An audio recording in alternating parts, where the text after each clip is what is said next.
Olá pessoal, eu sou o professor Joel. Na aula de arte de hoje nós iremos falar sobre os festivais da música popular brasileira, também chamados de festivais de MPB. Antes de falarmos diretamente dos artistas que participaram desses festivais, precisamos entender um pouco do contexto histórico vivenciado por essa galera. Então, o contexto histórico se dá durante o regime militar no Brasil, que teve seu início em 1964, porém os festivais vieram a acontecer a partir de 1966. Durante o regime militar, foi criado um departamento chamado DOPS, que é o Departamento de Ordem Política e Social, responsável por fiscalizar todo tipo de produção artística, cultural,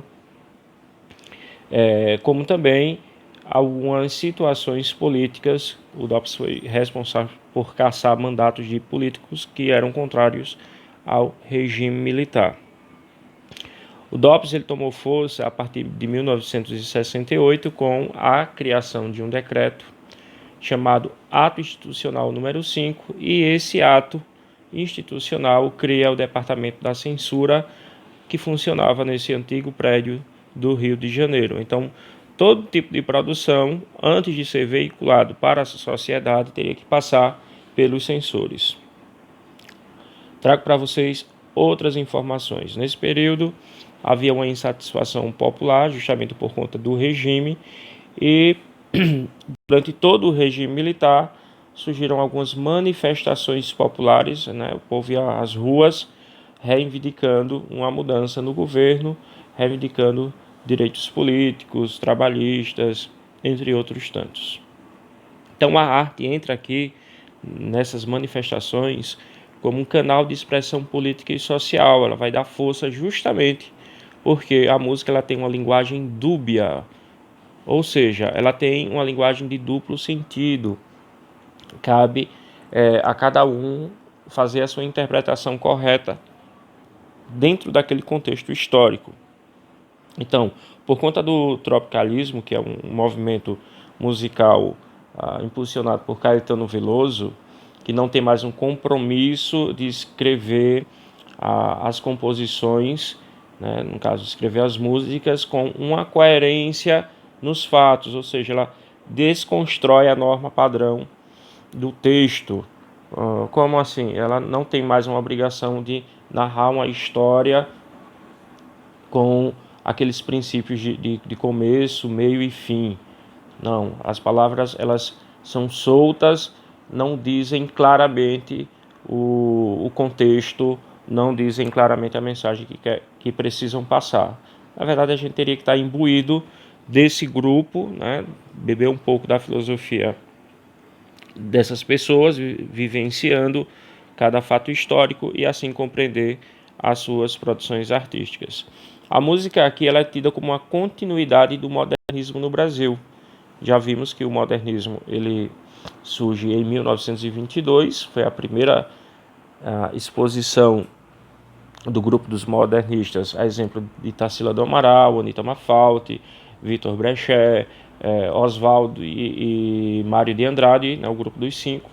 E nessa época apenas contemplaram a literatura e a pintura e um pouco da escultura, porém a música ela não se encaixou nesse primeiro momento do modernismo. Então, os festivais da música popular brasileira é tida sim como uma continuidade do modernismo, lógico que em uma outra geração. Os festivais tiveram uma forte ligação com a televisão, né? Foi até uma maneira de propagar esses festivais e passando então por diversas emissoras de televisão, uma vez que estávamos vivenciando o nascimento de várias estações de TV aqui no Brasil. Então, o primeiro festival ele foi televisionado pela antiga TV Excelsior. Posteriormente, teve que ir para a Record por pressão dos patrocinadores, uma vez que a Record tinha um público maior. Lembrando que a Record dessa época não é a Record de hoje, tá certo? A de hoje é um outro grupo. A Record lá na década de 80 para 90 teve uma queda nas suas ações, faliu, e Um outro grupo comprou, lógico que o nome permaneceu, a logomarca foi modificada também. Com o passar do tempo, já o terceiro festival, né, que aconteceu durante o ato institucional número 5, o ano do decreto, passando assim para as organizações Globo, que hoje nós conhecemos como Rede Globo. Os festivais têm uma forte ligação também com os teatros. Por que isso?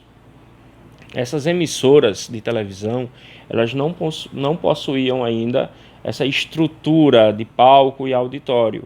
Então, na época, foi utilizado os auditórios dos teatros para a realização, para a gravação e transmissão desses festivais. Talvez hoje a televisão adote os programas de auditório em virtude dos festivais. Porém, as emissoras de rádio tinham uma espécie de auditório, lógico que menor, onde os cantores visitavam as estações de rádio, cantavam ao vivo para divulgar os seus trabalhos, e a emissora abria um espaço para o público. As pessoas visitavam as estações de rádio para prestigiarem, para verem os seus cantores, os seus ídolos, cantando lá no palco ao vivo, da mesma maneira que era transmitida para os aparelhos em cada residência. Então, o primeiro festival da música popular brasileira, nós destacamos aqui a cantora Elis Regina, foi transmitido na TV Excelsior, e a música vencedora foi a música Arrastão. Porém, apesar de Elis Regina ser a intérprete, a pessoa que cantou a música, a letra dessa música é de autoria de Edu Lobo e Vinícius de Moraes. Tá um pouco aí da letra desta canção. O segundo festival já aconteceu na TV Record.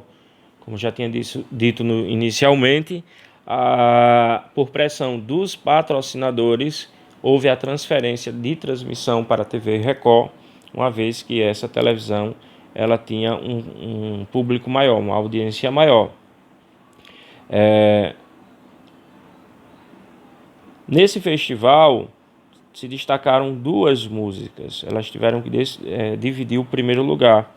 A primeira música foi A Banda, de Chico Buarque, de Holanda, interpretada por Nara Leão, e a música que empatou foi a música Disparada, de Geraldo Vandré e Theo Barros, cantada por Jair Rodrigues. Então, temos aí um fragmento da letra da música A Banda, e na segunda janelinha temos aí um pedacinho da letra da música Disparada.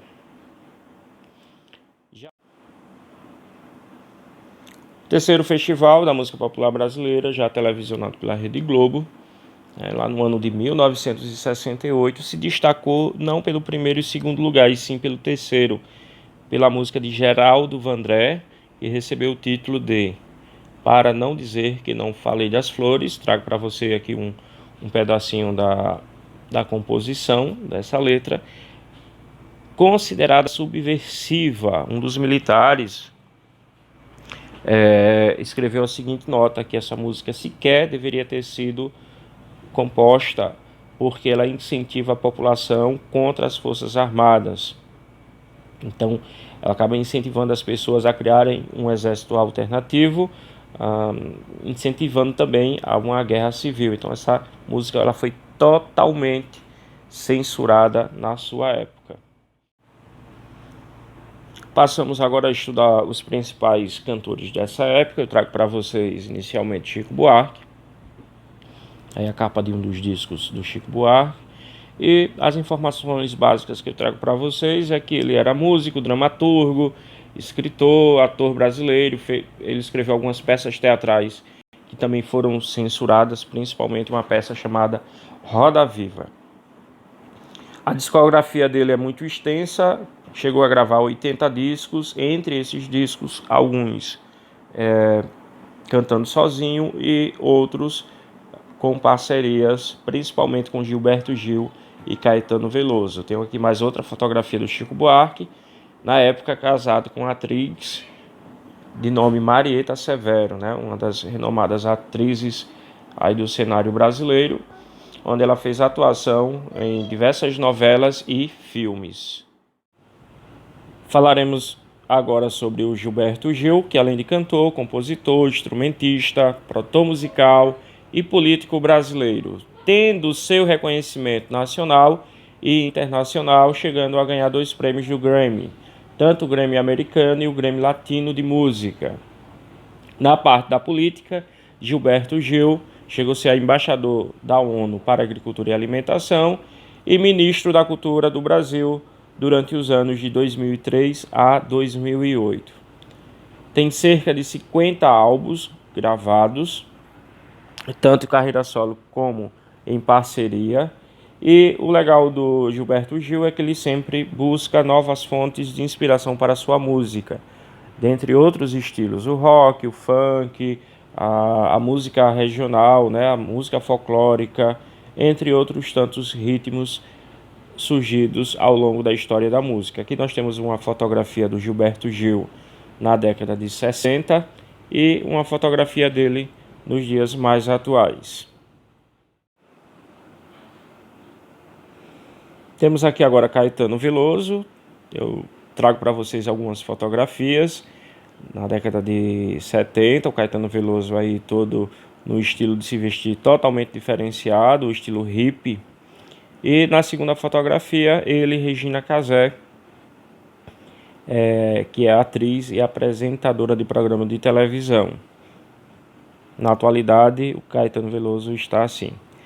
Ele teve sua grande contribuição porque, além de música, é produtor, arranjador, escritor, e deixou a sua marca na música pelo movimento chamado tropicalismo, que é justamente aquele movimento que traz a música numa produção textual totalmente diferenciada, sem uma conexão entre os fatos, sem a necessidade de falar claramente na mensagem que o artista ele quer passar para o seu público.